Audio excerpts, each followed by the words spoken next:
प्रश्नावली 3.3 बहुपद, ये राजस्थान बोर्ड में तीसरी प्रश्नावली है और सीबीएसई में दूसरी प्रश्नावली है। गुणनखंड विधि द्वारा निम्न समीकरणों को हल कीजिए। पिछले वीडियो में हमने कुछ समीकरण हल करके देखे भी थे और इससे पहले हमने शून्य ज्ञात करने के लिए भी ये तरीका देखा है, तो ये आसान तरीका है, ज्यादा मुश्किल नहीं है। अब इसका 7वां पार्ट देखिए। सबसे पहले आपको क्या देखना होता है, एक्स स्क्वायर का गुणांक कितना है और अचर पद कितना है।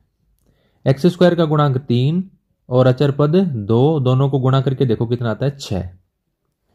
फिर आपको देखना है एक्स का गुणांक कितना है। एक्स का गुणांक है -2√6। अब -2√6 को आपको दो ऐसी संख्याओं के रूप में लिखना है कि जिनको गुणा करने पर ये 6 आ जाए। इसको लिख सकते हैं, देखो आप, -√6 -√6। -√6 और -√6 कितने होंगे, -2√6। और -√6 को -√6 से गुणा करेंगे तो माइनस को माइनस से गुणा करेंगे प्लस, और √6 को √6 से गुणा किया क्या आ जाएगा, 6 आ जाएगा। तो ये इस प्रकार से इसके टुकड़े हो गए। ये हो गया 3x स्क्वायर -2√6x के ये दो टुकड़े हो गए, इनके साथ में x है तो ये आ गया √6x -√6x + 2 = 0। अब देखो इसमें कॉमन कैसे लेंगे, ध्यान से देखना। दो के समूह में से कॉमन लेने हैं। यहां क्या है, 3x⁻2 -√6x, तो एक तो इनमें से x कॉमन आ जाएगा। और पहले में क्या है, 3 है और दूसरे में क्या है, √6 है। √6 को आप इस प्रकार से लिख सकते हैं, 3 दूनी 6, 3 गुणा 2, तो ये हो गया √3 गुणा √2। ठीक है। और पहले में 3 है, इसको आप लिख सकते हैं √3 गुणा √3। ये जो 3 है इसको तो लिख दिया √3 गुणा √3, ये रफ का काम है सारा। और √6 को लिख दिया √3 गुणा √2, 3 दूनी 6 हो गया √ में। √3 दोनों में क्या आ जाएगा, कॉमन आ जाएगा और x कॉमन आ जाएगा। क्या लिख देंगे इसको, √3x कॉमन आ गया। 3 में से √3 कॉमन आ गया, क्या बच गया अंदर, √3 और x की घात 1 बच गई। माइनस √6 में से √3 कॉमन आ गया, क्या बच गया, √2 और x बाहर आ गया। इसी प्रकार अगले दो पदों में भी ऐसा ही ब्रैकेट में संख्या बचनी चाहिए। यहां प्लस है, माइनस कैसे आएगा, बाहर माइनस कॉमन ले लेंगे। √6 है उसको हम क्या लिख सकते हैं, अभी मैंने बताया √3 गुणा √2। 2 है उसको क्या लिख सकते हैं, √2 गुणा √2, दोनों में से √2 कॉमन आ जाएगा। क्या कॉमन आ जाएगा, -√2, तो क्या बच जाएगा अंदर, √3 -√2, √3x -√2 = 0। √2 को √3x से गुणा करके देखो √6x आएगा, और -√2 को √2 से गुणा करेंगे क्या आएगा, प्लस का 2 आएगा। अब देखो ये दोनों ब्रैकेट एक जैसे हैं, ये दोनों कॉमन आ गए। ये आ गया आपके पास √3x -√2, क्या बच गया, √3x -√2 = 0। इसका एक और तरीका भी बताऊंगा मैं आपको।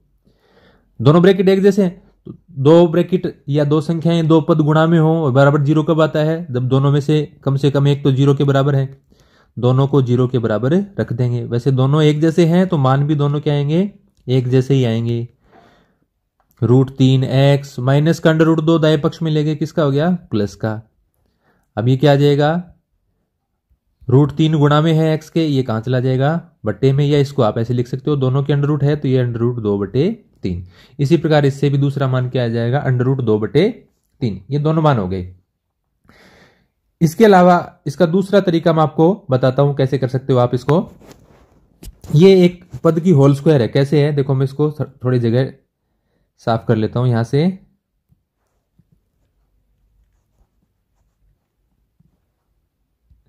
अब देखिए इसको कैसे कर सकते हैं हम। यहां देखिए 3x स्क्वायर -2√6x + 2, ये है हमारे पास। यहां मैं दोबारा लिख देता हूं इसको, 3x स्क्वायर -2√6x + 2 = 0। ये है। 3 को आप क्या लिख सकते हो, √3 की स्क्वायर, साथ में x है तो इन दोनों की मैंने स्क्वायर कर दी। √3 की स्क्वायर 3 और x की स्क्वायर। लास्ट में आपके पास 2 है तो इसको मैं लिख सकता हूं √2 की स्क्वायर। लिख सकते हैं। अब बीच वाले पदों को देखो आप क्या लिख सकते हो। देखो एक आपने ऐसा सर्वसमीका तो हमको पता ही है, a square plus 2ab plus b square, और माइनस वाले में minus 2ab plus b square. ये क्या होती है, a माइनस बी की होल स्क्वायर। तो हमारे पास देखो ए स्क्वायर है, बी स्क्वायर है, माइनस 2ab चाहिए, तो माइनस 2 गुणा ए का मान √3x गुणा बी का मान √2। इससे बनता है ये, इसलिए मैंने लिखा है 2√6x को आप क्या लिख सकते हो, 2 गुणा √3x और गुणा में √2। √3 को √2 से गुणा किया √6, तो 2√6x। तो ये ए स्क्वायर है, ये बी स्क्वायर है प्लस का, और ये माइनस 2a देखो इसी का स्क्वायर है, और b ये इसी का स्क्वायर है। तो ये a square minus 2ab plus b square के रूप का बन जाता है। ये क्या होता है, a माइनस बी की होल स्क्वायर। तो a का मान तो है √3x माइनस बी का मान है √2 की होल स्क्वायर। अब ये घात 2 है, 7 की घात 2 का मतलब 7 गुणा 7, तो इसकी घात 2 है, तो ये 2 बार गुणा में होगा, तो ऐसा आ जाएगा देखो सेम ऐसा इस प्रकार का। और इससे वही √2 बटे √3 के 2 मान आ जाएंगे एक जैसे। तो ये तरीका क्या है, जल्दी से याद नहीं रहता कई सवालों में बच्चों को, तो इसलिए मैंने ये जो हम सभी सवाल जिस तरीके से कर रहे हैं वो तरीका भी बताया है साथ में। इसके बाद में आगे देखो, इसका 9वां क्वेश्चन बताता हूं मैं आपको। x प्लस 3 बटे x प्लस 2 बराबर 3x माइनस 7 बटे 2x माइनस 3। वज्र गुणा कर दो, तिरछा गुणा, ये यहां गुणा हो जाएगा, ये यहां गुणा हो जाएगा। क्या आ जाएगा, ये x प्लस 3 इसके गुणा में तो आ गया 2x माइनस 3 बराबर 3x माइनस 7, और इसके गुणा में ये चला गया, गुणा में x प्लस 2। बीच में गुणा का चिन्ह लगा भी सकते हैं, नहीं लगाएंगे तो भी अंडरस्टूड है कि गुणा होगा। अब इन दोनों ब्रैकेट को गुणा करो। पहले x को गुणा करेंगे 2x और माइनस 3 से, फिर 3 को गुणा करेंगे 2x और माइनस 3 से। x को करो, x को 2x से गुणा करेंगे क्या आएगा, 2x स्क्वायर। x को माइनस 3 से गुणा किया माइनस 3x, फिर प्लस 3 को 2x से गुणा किया तो 3 दूनी 6x, प्लस 3 को माइनस 3 से गुणा किया माइनस 9।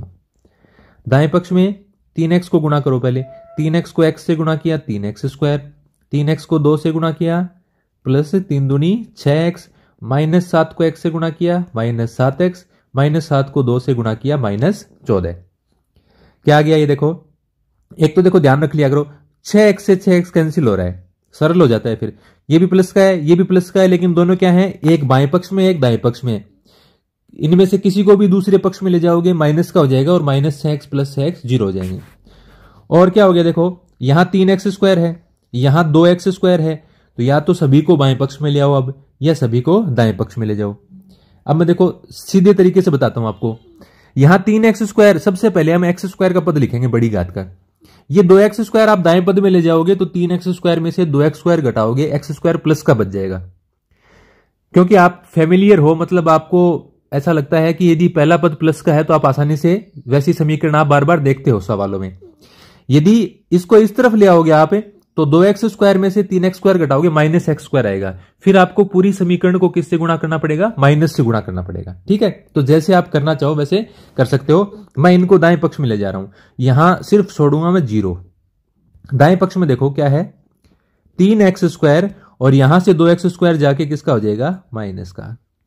फिर क्या है दाएं पक्ष में माइनस 7x, यहां से माइनस 3x जाकर दाएं तरफ किसका हो जाएगा, प्लस का। लास्ट में संख्याएं माइनस 14 है यहां पर, और माइनस 9 दाएं तरफ जाके किसका हो जाएगा, प्लस का। अब ये 0 दाएं पक्ष में लिख देंगे, वो बाएं पक्ष में लिख देंगे, एक ही बात है। 3x square minus 2x square कितना बच गया, x square. Minus 7x plus 3x कितने बच गए, माइनस 4x।